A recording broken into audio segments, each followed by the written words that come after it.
신약 사도행전 28장 1절로 10절 한 절씩 나눠서 읽겠습니다. 신약 사도행전 28장 1절로 10절입니다.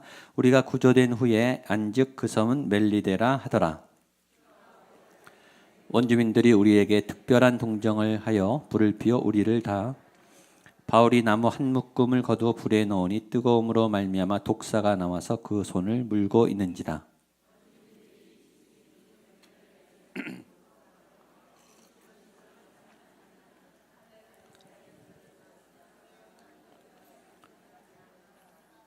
바울이 그 짐승을 불에 떨어버림에 조금도 상함이 없더라. 쓰러져 죽은 줄로 기다렸다가 오래 기다려도 그에게 아무 이상이 없음을 보고도 돌이켜 생각하여 말하되 그를 신이라. 이 섬에서 가장 높은 사람 보블리오라는 이가 그 근처에 토지가 있는지라. 그가 우리를 영접하여 사흘이나 친절히 머물게 하더니 누워있거늘 바울이 들어가서 기도하고 그에게 안수하여 이러므로 손 가운데 다른 병든 사람이 와서 고침을 받고 후한 예로 우리를 대접하고 떠날 때 우리 있을 것을 배에 실었더라. 아멘. 드디어 사도행전 28장 마지막 장입니다. 28장은 오늘부터 3번에 걸쳐서 말씀을 전하게 됩니다. 그리고 3주 후에 우리 사도행전 책거리 파티를 할 겁니다. 수요일에 마치고 우리 간식을 먹고 우리 사도행전 2년 좀 넘게 제가 계속 수요예배 때 사도행전을 따라왔는데 긴 사도행전이 끝납니다. 그러나 사도행전은 28장에서 끝나는 게 아니라 계속 이어지죠. 여러분의 삶에 이 사도행전의 역사가 나타날 줄로 믿습니다.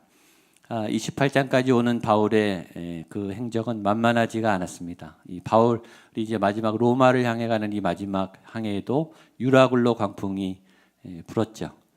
복음을 전하겠다는데 하나님은 고난을 주세요. 내가 하나님을 잘 믿고 전도도 하고 봉사도 하겠다는데 하나님은 고난을 주죠. 내가 딴 것도 아니고 하나님을 위해서 하겠다는데 하나님은 고난을 주세요. 그게 당연한 겁니다. 믿음의 일에는 고난이 따라요. 하나님이 다 알아서 고난을 멈춰주고 하나님이 알아서 다 해주면 내가 할 일이 뭐가 있겠습니까? 우리는 삶의 현장에서 고난의 현장에서 하나님과 같이 동역하면서 그 고난의 현장을 복음의 현장으로 또 승리의 현장으로 바꿔나가야 되는 거죠. 하나님이 혼자 하시지만 그러나 우리를 초대하시고 또 우리를 그 고난의 현장에 부르세요. 그리고 고난의 여정이 다 의미가 있습니다. 다음 주에도 설교하겠지만 지난주에도 봤지만 하나님의 섭리 나중에 보면 다 의미가 있어요. 실패도 실수도 배신도 또 나의 넘어짐도 또 생각하지 않은 그런 행복한 일들도 이게 그때만 의미가 있는 게 아니라 돌아보서 다시 해석하면 지금 보면 또 새로운 의미가 있어요. 그때도 의미가 있었지만 지금도 이렇게 보면 또 다른 의미가 있어요. 그래서 과거는 오늘 다시 늘 재해석되는 거죠. 바울의 사도행전이 걸음도 오늘 2000년이 지난 오늘 여기서 다시 재해석돼요. 재해석되는데 내 삶의 언어로 내 믿음의 언어로 재해석되는 거예요. 바울의 얘기지만 그러니까 여러분의 얘기예요. 바울과 함께 하신 그 하나님이 여러분과 지금 함께 하시기 때문이죠. 바울에게 유라굴로 풍랑을 이기게 하신 그 하나님은 오늘 여러분의 유라굴로 광풍을 바울처럼 또 다른 방법으로 이기게 하실 줄로 믿습니다. 그 마지막 여정을 우리가 함께 보는 거죠.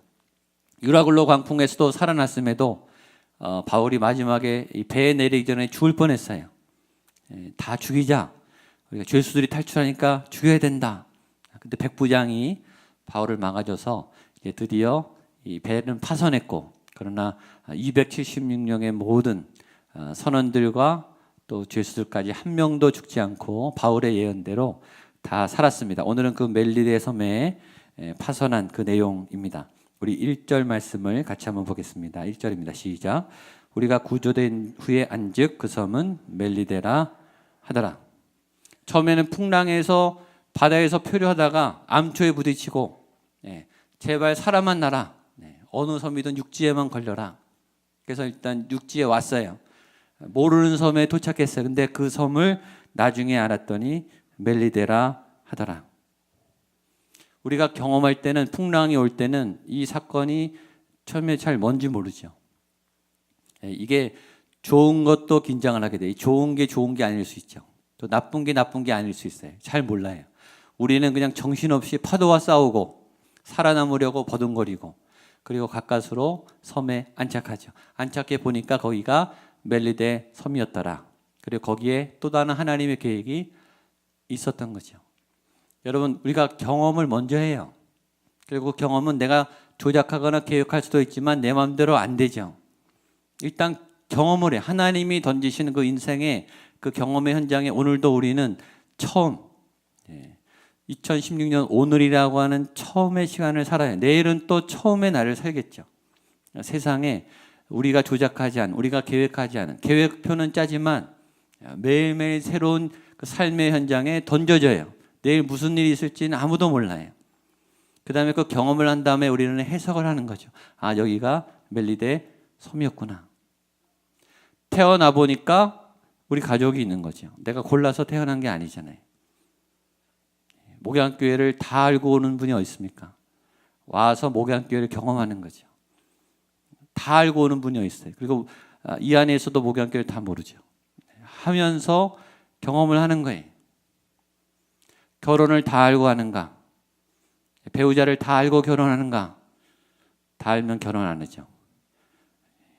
그 사람의 진짜 속을 알면 결혼 못 하죠. 잘 모르지만 믿음으로 하는 거예요. 믿음으로 하고 사랑하기로 약속을 믿고 사랑해 가면서 가는 거죠. 경험을 하면서 해석해 가면서 정리해 가면서. 다 정리하고 다 알고는 아무것도 못 해요. 다 할 수도 없죠. 아이도 마찬가지. 아이를 우리가 알고 납니까? 나보고 기르면서 배워가는 거죠. 적응해 가는 거죠. 그리고 해석하는 거죠. 이 아이는 나에게 이런 의미가 있구나. 또 계획한 것보다 훨씬 많은 의미를 깨달아요. 새록새록. 이 경험은 굉장히 중요해요. 그리고 내 삶에 대한 의미와 해석도 굉장히 중요해요. 내려봤더니 거기가 멜리데 섬이었다는 것을 나중에 아는 거죠. 우리는 은혜를 경험해요. 어떤 영적인 사건을 경험해요. 그리고 그때는 그게 뭔지 몰라요. 지금 아마 우리는 지금 우리 목양교회에서 일어나고 있는 일을 지금 제일 모를 수 있어요. 5년, 10년 후에 아마 새롭게 알겠죠. 아, 그때 하나님이 우리 교회에 이런 일을 하셨구나. 하나님이 그때 내 믿음의 이 순간에 하나님이 여기에 나를 이렇게 손대셨구나. 그때도 해석하지만 지난 후에 새롭게 해석을 하죠. 이 파도는 또 이 경험은 하나님이 일으키세요. 그리고 이 삶에 대한 정리와 해석도 하나님이 도와주시죠. 그러나 그 가운데 분명히 우리가 붙잡아야 될 것이 있어요. 그 여정은 하나님이 인도하신다는 거예요. 유라굴로 강풍도 멜리데 섬에 내 계획에 없던 이상한 낯선 섬에 도착한 것도 하나님이 알 수 없는 내 삶의 여정을 인도하고 계시는 거죠. 그걸 믿으셔야 돼요. 이건 아닌데, 여기는 아닌데, 내가 계획한 삶이 아니에요. 이건 내가 그린 그림이 아니에요. 전혀 낯선 경험이고 나는 당황스러워요. 그리고 준비되지 않았어요. 그러나 그 자리는 하나님이 인도하신다고 믿으셔야 돼요. 그래야 거기서 믿음의 일들을 시작할 수 있습니다. 여러분들의 그 자리가 지금 어디든 그 자리에서 믿음의 해석과 또 믿음의 여정을 가게 되기를 축복합니다. 2절입니다. 시작. 비가 오고 날이 참에 원주민들이 우리에게 특별한 동정을 하여 불을 피워 우리를 다 영접하다. 지금 파도 폭풍 속에서 배는 다 박살이 나고 목숨만 다 죽다 살았어요. 14일을 못 먹었다 그랬어요. 먹지도 못하고 배가 파산하고 반은 시체죠. 그런데 의외의 친절한 원주민들이 와서 이 사람들을 다 영접했다 했습니다. 큰 고비 이후에 하나님이 위로를 주세요. 여러분들이 감당할 수 없는 큰 일을 지나면 물론 때로 폭풍이 파도가 연타로 오죠. 하나님이 숨 쉴 여유를 주세요. 위로자를 보내주시고 또 수고했다고 격려해 주시고 이건 의외의 은혜죠. 전혀 모르는 나한테 도움을 주지 않아도 되는, 나를 전혀 모르는 낯선 원주민들이 어느 날 와서 나를 막 영접하고 도와주는 거예요. 그런 낯선 곳에서의 새로운 낯익지 않은 그런 새로운 도움, 새로운 경험, 이것도 하나님의 은혜죠.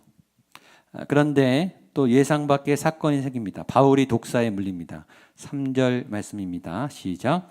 바울이 나무 한 묶음을 거두어 불에 넣으니 뜨거움으로 말미암아 독사가 나와서 손에, 4절까지 읽겠습니다. 원주민들이 이 짐승이 그 손에 매달려 있음을 보고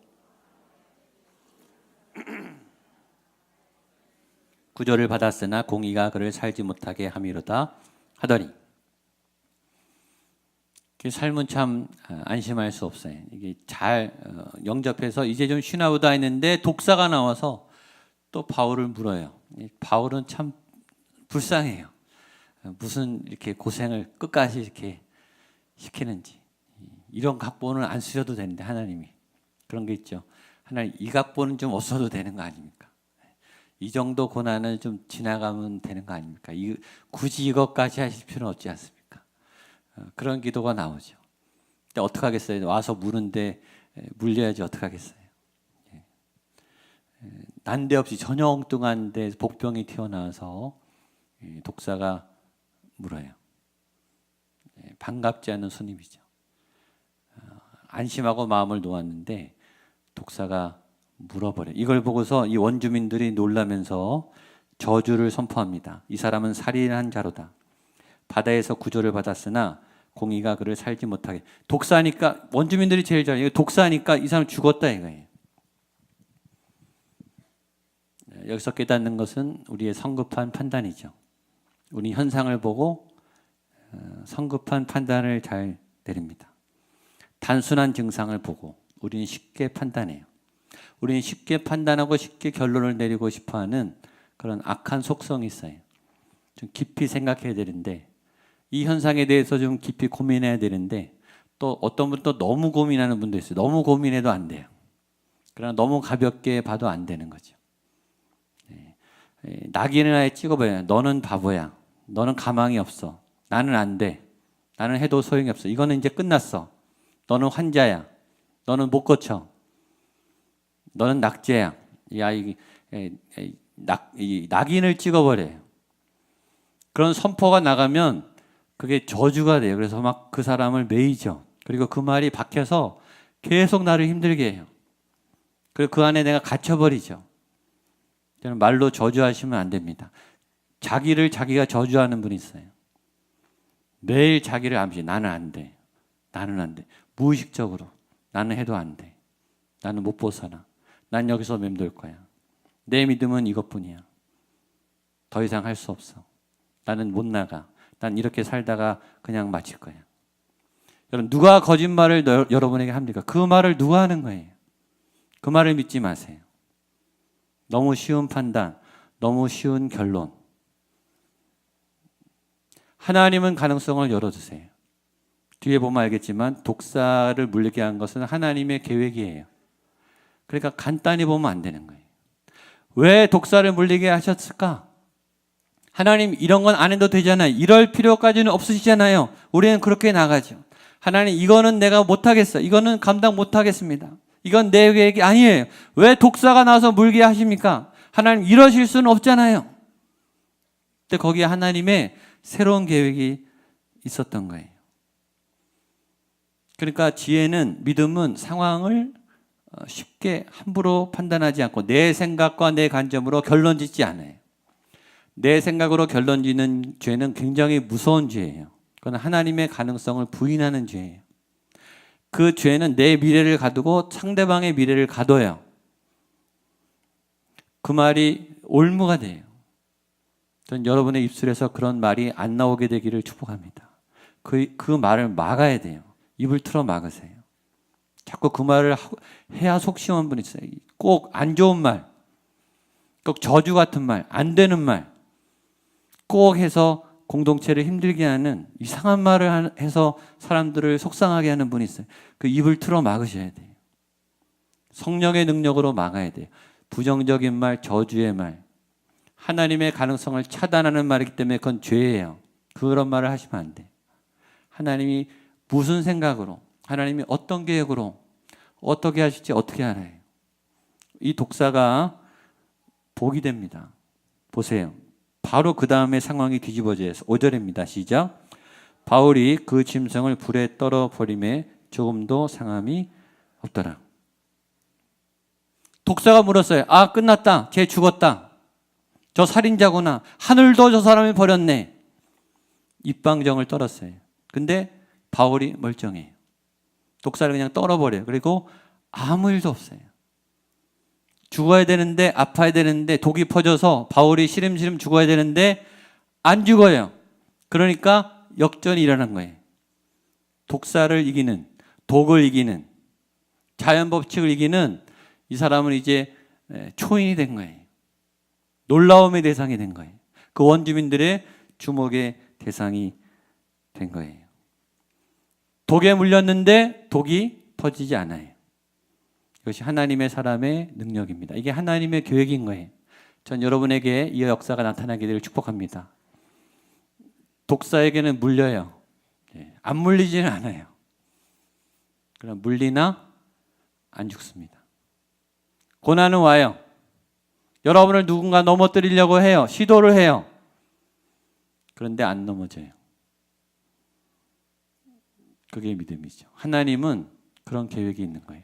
그랬더니 상황이 역전되는 거예요. 6절입니다. 시작.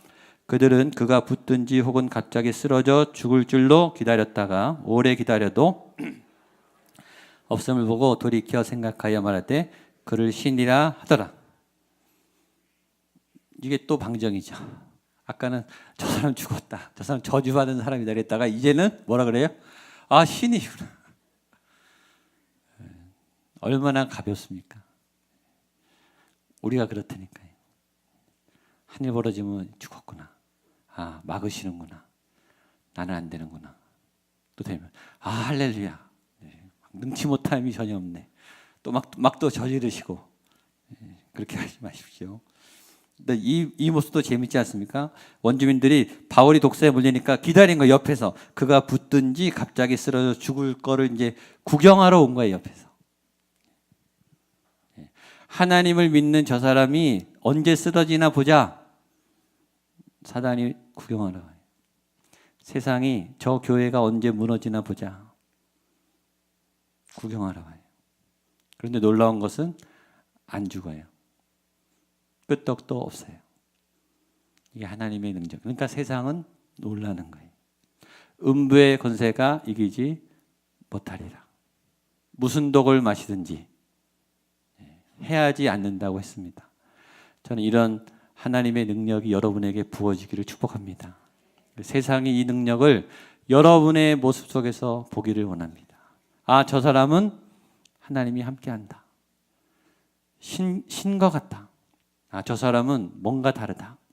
이런 강력한 거죠. 자, 그 다음에 이제 독에 물린 이유가 나옵니다. 7절, 8절입니다. 9절까지 시작. 이 섬에서 가장 높은 사람 보블리오라는 이가 그 근처에 토지가 있는지라 그가 우리를 영접하여 사흘이나 친절히 머물게 하더니 보블리오의 부친이 열병과 이 건을 바울이 들어가서 기도하고 그에게 안수하여 낫게 하매 이러므로 섬 가운데 다른 병든 사람이 와서 고침을 받고. 이게 독사에 물린 이유인 거예요. 재수가 없어서가 아니에요. 여러분이 독에 물린 이유는 그 다음에 멋진 하나님의 역사를 위함이에요. 여러분이 넘어진 이유는 넘어뜨리기 위함이 아니에요. 여러분을 낭망시키기 위함이 아닌 줄로 믿습니다. 그 다음이 있는 거예요. 다음. 그러니까 하나님의 섭리는 오묘하죠. 성급하게 결론 내리지 마세요. 그 다음이 있는 거예요. 옆에 분에게 그 다음이 있습니다. 그 다음을 기대하세요. 예. 가장 높은 사람 보블리오가 이걸 보고 초대해요. 근데 보블리오의 아버지가 열병이 있는데 바울이 낫게 해요. 하나님의 능력으로. 그리고 그 섬에 있었던 많은 아픈 사람들이 바울을 통해 치유를 받고 구원을 받습니다.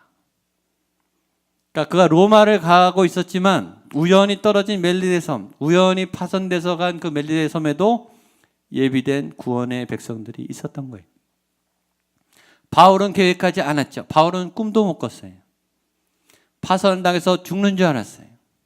그리고 찍고 가는 한 정점인 줄 알았어요. 그러나 여기도 구원받아야 될 예비된 영혼들이 놀라운 하나님의 역사, 독사에 물리고 또 추장을 만나고 추장의 아버지를 고치고 그로 인해서 그 마을이 다 구원받는 한 마을이 살아나는 놀라운 하나님의 새로운 숨어있는 그러나 굉장히 중요한 한 하나님의 영역이 숨어 있었다라는 거예요. 그래서 하나님의 일은요 스릴이 넘쳐요. 난 로마를 향해서 가는데 사건은 멜리데에서 막 일어나는 거예요. 지금. 그래서 로마를 보다가 멜리데를 놓치면 안 돼요. 멜리데도 중요해요. 한 영혼은 얼마나 중요합니까? 한 부족은 얼마나 중요해요. 여러분이 궁극적으로 가야 될 목적지가 있을지 모르겠지만 그러나 지금 찍고 있는 지금 머물고 있는 그 자리는 또 굉장히 중요해요. 거기서 의외로 독사에 물릴 수도 있어요. 독사에 물리면 로마에 못 갈 것 같죠? 그렇지 않아요. 독사에 물려도 로마는 가는 겁니다. 하나님의 사명은 거기에 있기 때문이에요. 이게 믿음이죠. 그래서 하나님의 사명과 부르심이 있는 사람은 끝까지 가요. 그리고 해를 당해도 고난을 당해도 그것이 오히려 역전이 되는 기회가 됩니다. 구원일이죠. 10절 마지막 보겠습니다. 시작.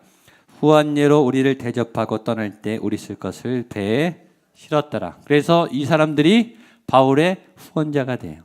중보자가 돼요. 필요를 마음껏 응원해주는 응원군이 되죠. 하나님은 하나님의 사람이 제일 자산 아닙니까? 여러분을 사랑하고 여러분을 지원해주고 여러분을 기도해주고 여러분을 후원해주는 든든한 동역자가 있는 게 큰 재산 아니겠습니까? 그래서 굉장히 든든한 또 후원자를 만나는 거죠. 이건 보너스예요. 하나님의 큰 보너스. 독사에 물려서도 살아났던 그 열병을 치료했던 새로운 간증이 생겼어요. 이 보너스, 하나님의 큰 은혜와 능력이 여러분에게 나타날 줄로 믿습니다. 그렇게 사도행전 28장은 나갑니다. 우리 같이 일어나서 찬양하고 기도하겠습니다. 우리는